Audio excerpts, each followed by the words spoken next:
로마서 7장 14절로 25절 교독하도록 하겠습니다. 우리가 율법은 신령한 줄 알거니와 나는 육신에 속하여 죄 아래에 팔렸도다. 내가 행하는 것을 내가 알지 못하노니 곧 내가 원하는 것은 행하지 아니하고 도리어 미워하는 것을 행하노라. 만일 내가 원하지 아니하는 그것을 행하면 내가 이로써 율법이 선한 것을 시인하노니 이제는 그것을 행하는 자가 내가 아니요 내 속에 거하는 죄니라. 내 속 곧 내 육신에 선한 것이 거하지 아니하는 줄을 아노니 원함은 내게 있으나 선을 행하는 것은 없노라. 내가 원하는 바 선을 행하지 아니하고 도리어 원하지 아니하는 바 악을 행하노라. 만일 내가 원하지 아니하는 그것을 하면 이를 행하는 자는 내가 아니요 내 속에 거하는 죄니라. 그러므로 내가 한 법을 깨달았노니 곧 무엇을 행하기 원하는 자에게 악이 함께 있는 것이로다. 내 속 사람으로는 하나님의 법을 즐거워하되 내 지체 속에서 하는 법이 내 마음과 법과 싸워 내 지체 속에 있는 죄의 법으로 나를 사로잡는 것을 보는도다. 오호라 나는 공고한 사람이로다. 이 사망의 몸에서 누가 나를 건져내랴. 우리 주 예수 그리스도로 말미암아 하나님께 감사하리로다. 그런즉 내 자신이 마음으로는 하나님의 법을 육신으로는 죄의 법을 섬기노라. 아멘. 어, 오호라 나는 공고한 사람이로다 라고 하는 주제로 말씀을 전합니다. 어, 한 나무에 두 개의 줄이 묶여 있다고 생각해 봅시다. 하나는 동쪽에서 당기고 하나는 서쪽에서 당깁니다. 양쪽에서 이렇게 끌어당기면 나무는 어떻게 될까요? 네, 찢어지거나 이렇게 부들부들 떨리겠죠. 오늘 말씀은 사실은 이런 내용입니다. 바로 오늘 본문이 바울이 그러한 모습으로 바울에게 그러한 모습이 있었다는 것을 이야기하죠.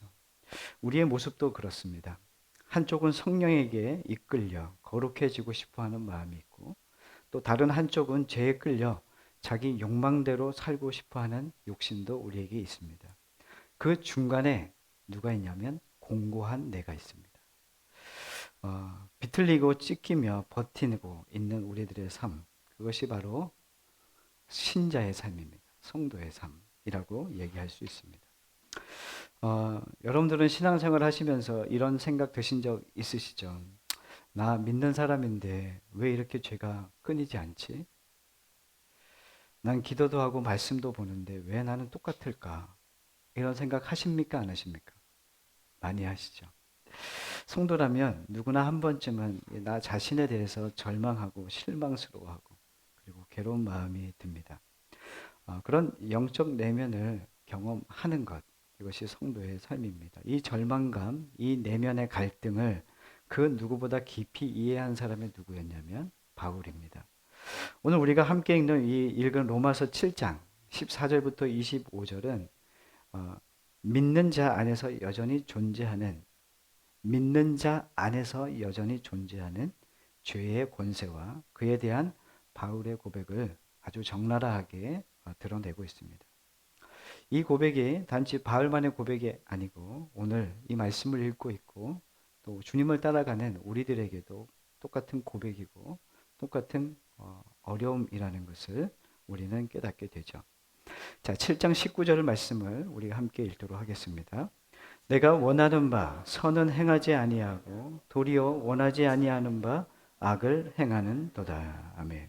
이 구절은 이해하는 사람들이 이렇게 이해를 다르게 이해하시는 분들이 참 많이 있습니다. 신학적으로도 논쟁이 있는 부분이기도 하죠. 이 구절은 회심 전의 바울일까? 아니면 회심 후의 바울일까? 이거에 대해서 이제 의견들이 분분합니다. 이 구절은 회심 전 바울의 고백일까? 아니면 회심 후의 고백일까? 그런데 우리는 이거 분명히 알아야 되는 게 뭐냐면 이 로마서를 우리가 쭉 보면서 오면서 사도 바울은 주님을 경험했어요. 다메섹 도상에서 주님을 경험하고 주님을 믿고 있습니다. 믿고 주님과 함께 이 동행하는 삶을 살고 있다는 거죠. 여러분도 예수 그리스도를 정말 인격적으로 만난 때가 있었잖아요. 그렇죠? 그때 우리가 좋았단 말입니다. 몇 달간 좋습니까? 얼마간 좋습니까? 저는 참 3개월 정도 좋았습니다. 여러분들 얼마나 좋았습니까? 저는 3개월 동안 제가 계속 얘기하잖아요. 저는 날아다녔다고. 발이 땅에 닿지 않았습니다. 너무 좋았어요. 예수가 이런 분이야. 주님이 주시는 은혜가 너무 커서 눈만 떠도 좋고요. 무슨 일이 생겨도 다 좋은 겁니다. 그럴 때가 있었습니다. 3개월 정도만 좋았죠. 그 이후에 제 삶에 내적인 어떤 갈등들이 여전히 있는 것을 제가 발견하게 됩니다. 오늘 본문도 사도 바울이 오늘 본문을 어떻게 해야 되냐면 회심 이후에 일어난 바울의 내면에 일어나는 일이라는 것을 성경에 이야기하고 있습니다. 존 스토트 목사님이 계십니다. 이 목사님은 이 구절을 이렇게 이해하죠. 성도는 단지 죄 용서받는 자가 아니라 죄를 용서받는 자가 아니라 죄와 끊임없이 싸우는 자가 성도다. 그 싸움을 멈추고 있다면 그는 성도가 아닐 수도 있다는 것이죠. 그가 성도인지를 의심해 보아야 한다. 이렇게 존 스토트 목사님은 이야기하고 있습니다. 이 본문은 죄에 대한 무감각이 아니라 죄에 대한 민감함을 얘기하고 있습니다. 그 죄에 민감해진 순간 우리는 절망할 수밖에 없죠. 여러분들 구원받으면 내가 이전에 예수를 알지 못할 때는 구원 이전의 모습은 죄에 대해서 둔감했습니다. 이게 죄야? 이런 생각 안 하고 행했습니다. 그런데 예수를 믿고 나니까 죄들이 더 많이 보이는 겁니다. 그냥 하나하나 모든 것이 죄로 여겨지는 거예요. 왜 그렇습니까? 그 완전하신 주님을 믿고 주님 앞에 살아가다 보니까 나의 어둠이 더 많이 보이는 겁니다. 내가 빛 가운데 더 가니까 내 뒤에 그림자가 더 커 보이는 거예요. 이게 우리의 마음에 생기는 겁니다. 여러분들이 주님을 멀리 있잖아요. 주님과 여러분이 가까이 있지 않고 멀리 있게 되면은 뒤에 그림자가 거의 없어요. 그러면 자신은 스스로 자기를 어떻게 여길까요? 스스로 의롭다고 여기죠. 사도 바울이 그랬잖아요. 나는 율법으로는 흠이 없는 자라. 자신의 배경이 어떤지를 쫙 얘기해요. 율법으로도 흠이 없고 나는 율법을 다 지켰고 나는 가말리엘의 문화생으로 나는 지식도 많고 내가 선을 행하고 있다라고 생각했던 스스로 의인 중에 의인이라고 생각했단 말입니다. 그런데 주님을 만나고 난 후에는 어떻게 태도가 바뀌냐면 내가 죄인 중에 괴수입니다. 여러분들 예수 믿으면 죄가 없어질까요? 더 많아질까요? 말씀 잘 하셔야 됩니다. 예수님을 믿으면 죄가 계속 소멸됩니다. 우리 안에 거짓된 것들이 계속 소멸됩니다. 그런데 중요한 건 뭐냐면 죄로 여겨지는 게 너무 많아집니다. 주님께 가까이 가다 보니까 완전하신 주님의 그 합격점을 받으려 보니까 내 삶이 내 존재 자체, 내 존재는 바뀌었는데 내 삶의 이 옛 삶에 대한 찢기들이 너무 많은 거예요. 그래서 주님께 더 가까이 가면 가까이 갈수록 나의 연약함, 나의 죄됨이 더 많이 보이는 겁니다. 거울이 있는데 이 말씀이신 거울, 날마다 기도로 주님 앞에 나가는 사람들은 자신의 죄를 더 많이 고백해요. 근데 말씀과 기도에 전념하지도 않고 하나님을 가까이 안 하는 사람들은 사실은 회개 안 합니다. 그냥 무감각해요. 그런데 주님을 믿고 주님을 알고 주님께 더 가까이 가면 갈수록 그 사람은 계속 자신의 죄 때문에 절망합니다. 나는 뭐지? 나는 도대체 무슨 생활을 하고 있는 거야? 나 하나님을 믿는 거 맞아? 이런 고민에 빠지게 된다는 겁니다. 끝없이 고민합니다. 자, 철로 역정을 쓴 존 버년이라는 사람이 있죠. 이 사람이 그 절망을 지나간 사람입니다. 하나님을 사랑하고자 했지만 자신 안에 올라오는 욕망, 그리고 시기와 교만과 음란 앞에서 스스로 도저히 이겨낼 수 없었고, 그러다 보니까 내가 받은 구원 자체를 의심하기 시작했습니다. 그래서 이렇게 고백하죠. 기도를 하며 죄를 뉘우쳤지만 나 자신이 너무 더럽고 내가 기도하는 것조차도 너무 가증스럽게 여겨졌다. 이게 존 본연의 이야기입니다. 나는 이제 나는 이 내 믿음조차 의심하게 되고 믿지 못하겠다. 까지 이르게 되죠. 그러나 이 존 번연이 그런 시간을 보냅니다. 괴로워하는 날들이 지나다가 결국에는 이 구원의 근거가 자신에게 있지 않다는 것을 다시 한번 깨닫게 되죠. 아, 구원의 근거는 나의 감정도 내 성취도 아니구나. 예수 그리스도의 십자가의 진리 안에서 내가 존재하는구나. 이걸 깨닫게 된 겁니다. 내가 무엇을 잘해내서, 내가 무엇을 거룩하게 살아서, 내가 율법을 지켜서, 내가 선을 행해서가 아니라는 것을 그때 깨닫게 된 겁니다. 자, 23절 말씀을 함께 읽도록 하겠습니다. 내 지체 속에서 한 다른 법이 내 마음의 법과 싸워 내 지체 속에 있는 죄의 법으로 나를 사로잡는 것을 보는도다. 아멘. 지금 사도 바울이 지금 자신을 바라보면서 자신의 영적인 어떤 이 자각을 하고 있는 영적 상태, 영적 전쟁에 대해서 지금 자각을 하고 있는 중입니다. 빛은 늘 그림자를 전제한다는 말이 있습니다. 깊이 있는 신앙은 어둠을 부정하는 게 아니에요. 다시 말하면 내가 신앙인으로 살아간다는 것은 내 죄를 부정하는 게 아니라는 이야기입니다. 깊이 있는 신앙은 어둠을 부정하는 것이 아니라 그 어둠을 뭐 하는 거예요? 통과하며 그 생기는 빛의 깊이를 아는 겁니다. 그 어둠을 통과하여 생기는 빛 말입니다. 우리는 계속 나는 예수를 믿으면 죄가 없어져야 된다고 생각해요. 근데 여러분들은 평생 주님께 가까이 가면 갈수록 여러분들의 죄가 더 많이 드러날 겁니다. 나는 뭐지? 나는 주님께 더 가까이 가는데 나는 신앙생활도 열심히 하고 있고 나는 주님을 더 알고 싶은 그 갈망이 있는데 가까이 가면 갈수록 어떤 마음이 드냐면 뭐지?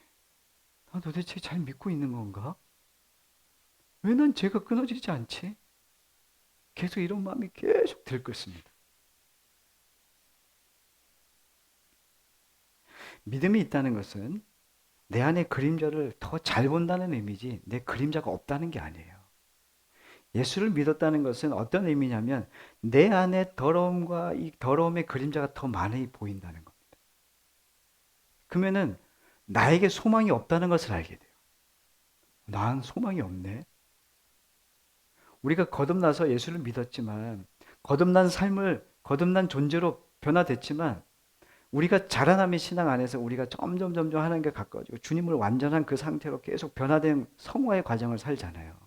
그런데 이 성화의 과정을 살아가는 우리들의 삶에 여전히 삶이 정돈되고 질서 있게 되고 모든 것들이 하나님 안에서 얻어왔던 내 과거들이 점점 청산이 되는 건 맞아요.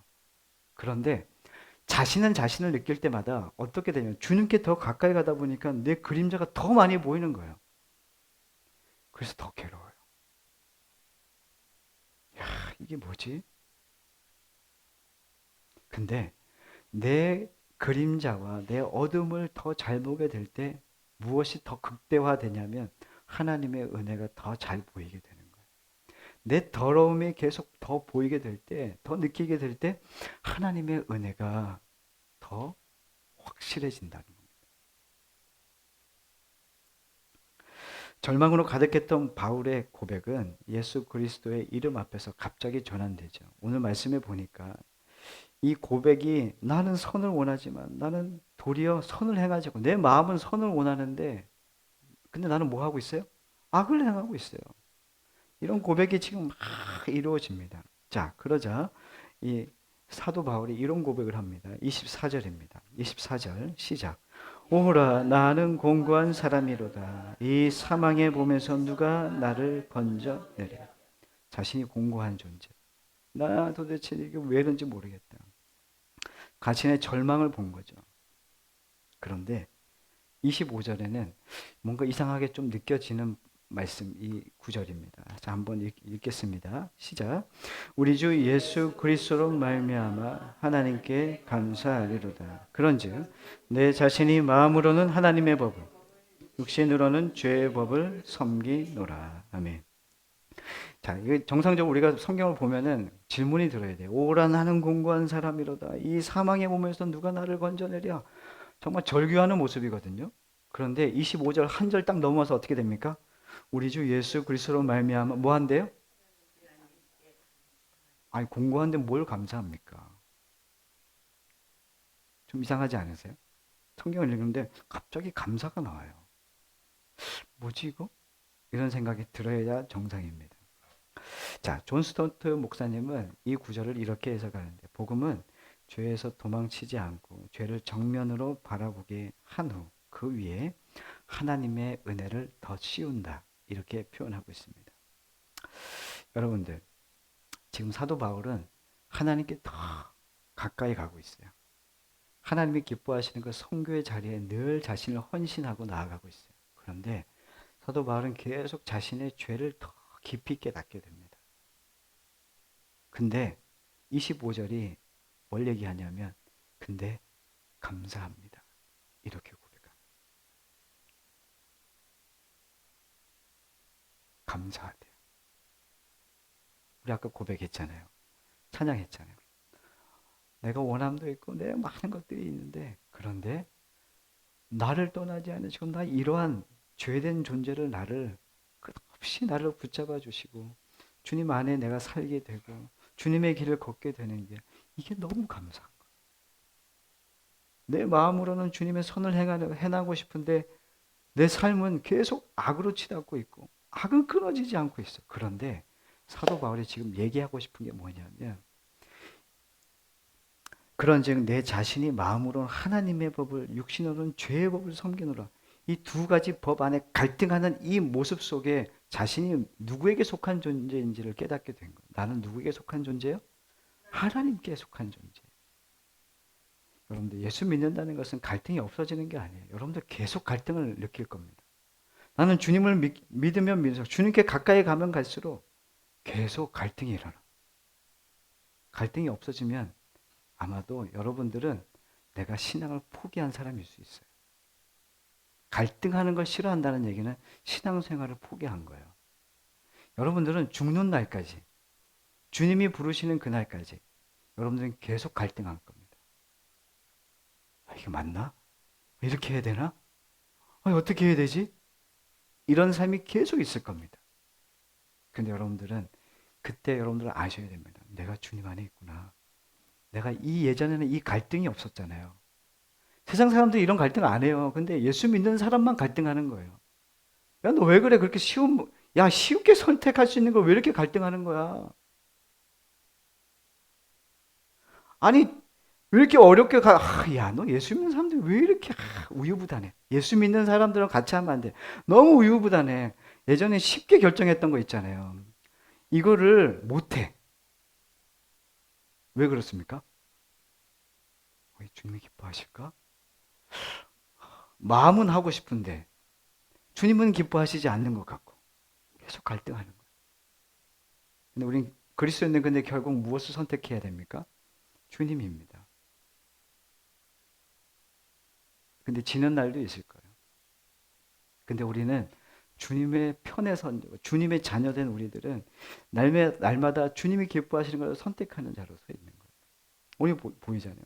하나님의 법과 죄의 법이 지금 계속 우리 안에 들고 양쪽에서 잡아당기고 있어요. 여러분들 일주일 동안 어떻게 사셨습니까? 제가 어제 결혼 주례를 하러 갔다 왔는데 그 청년이 저한테 와서 결혼 주례를 부탁할 때 그런 얘기했거든요. 목사님, 이 결혼 어떻게 해야 되는 거요? 그럼 하면 되지. 정말 하나님 기뻐하시는 거 어떻게 해야 되죠? 아니, 그냥 식순에 맞게 하면 돼. 그랬더니 막 그 친구는 막 장인어른하고 막 싸웠어요. 이게 정말 하나님 기뻐하시는 겁니까? 그 장인어른이 장로님이신데, 아이야, 아버지는 선교사님이시고 막 싸우고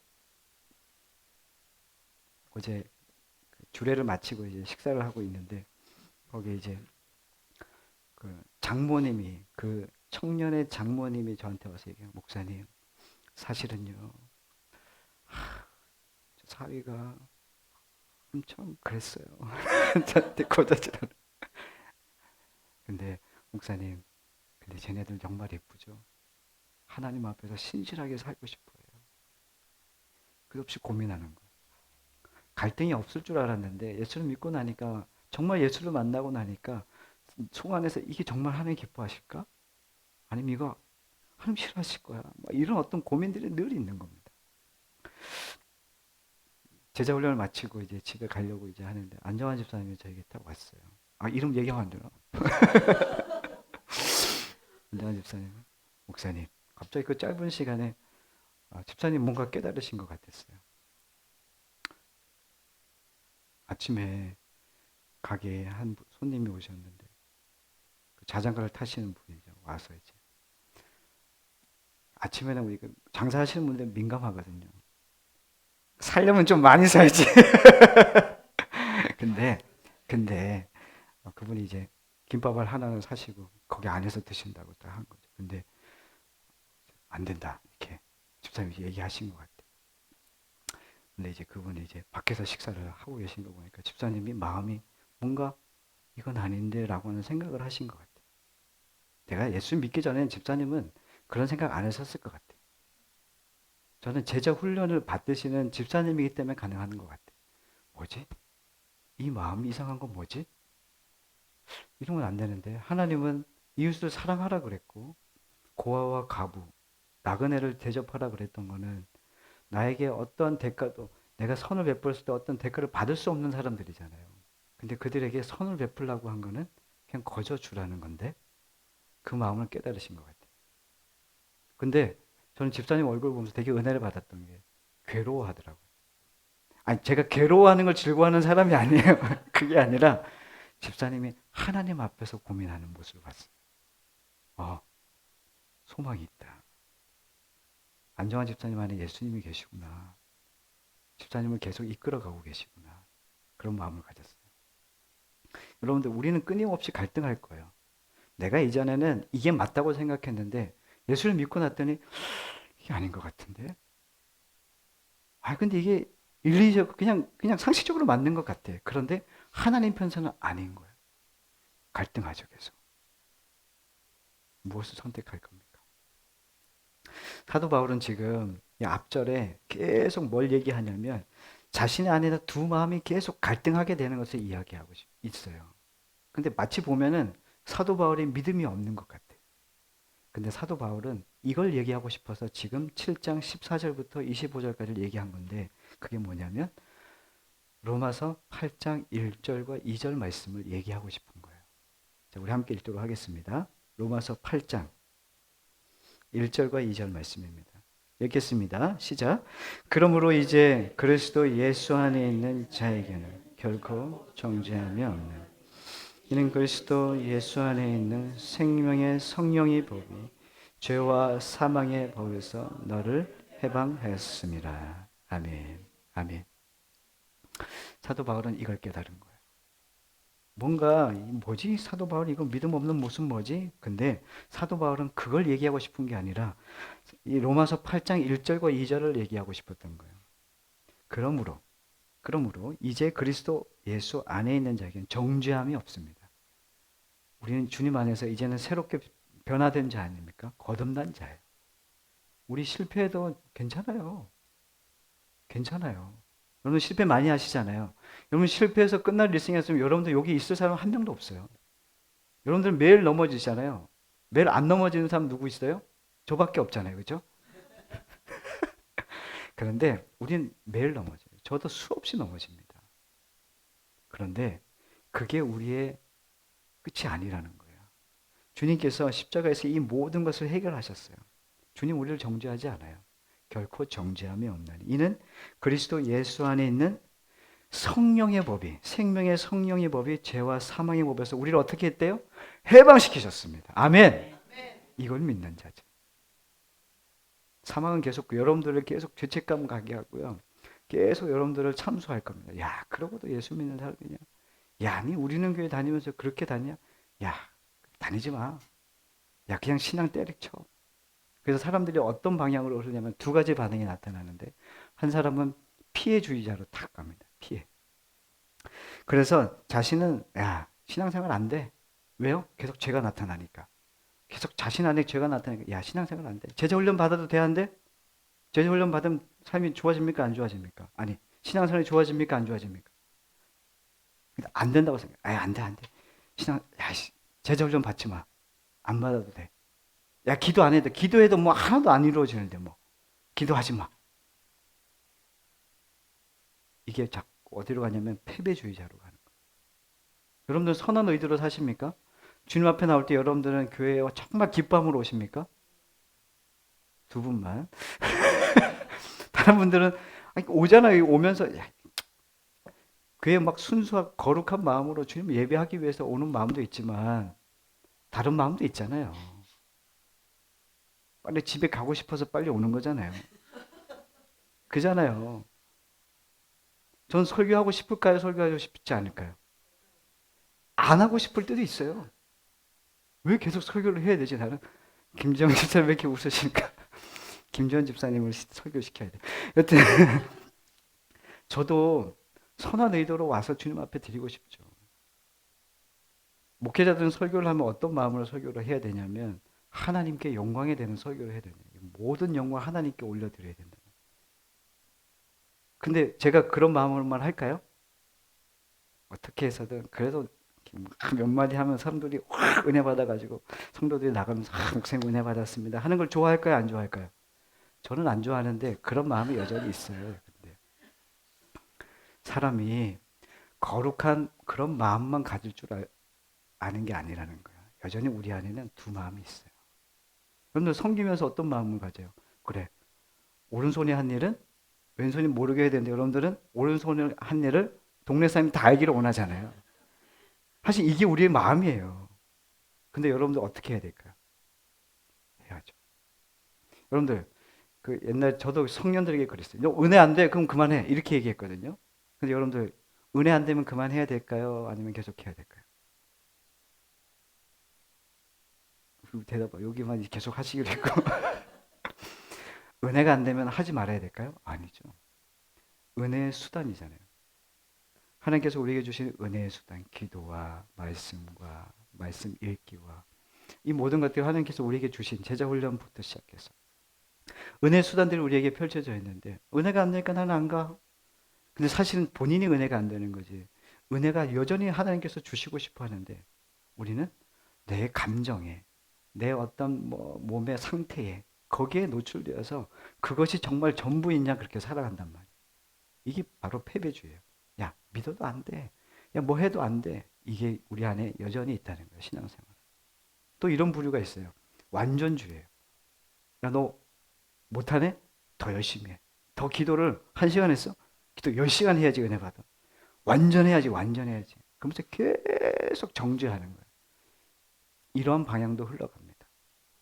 그래서 목사들이 막 기도를 막 성도들이 은혜를 못 받으니까 막 기도를 1시간 할 거는 막 3시간 해가지고 막 하고 막 기도를 막 시키고 막 이런 거 있잖아요. 완전해져야 돼. 완전할 수 있어. 사실은 그건 없어요. 인간은 완전해질 수 없어요. 우리는 완전을 향해서 가는 중입니다. 우리는 그 사이에 껴 있는 거예요. 여전히 죄가 들끓고 내 안에 계속 들끓는 어떤 그 악한 욕심과 또 내 안에 그 세상의 것들이 여전히 남아있죠. 그런데 또 한편으로는 주님을 섬기고 싶은 마음, 주님을 따르고 싶은 마음, 어떻게 하면 주님을 닮아갈까?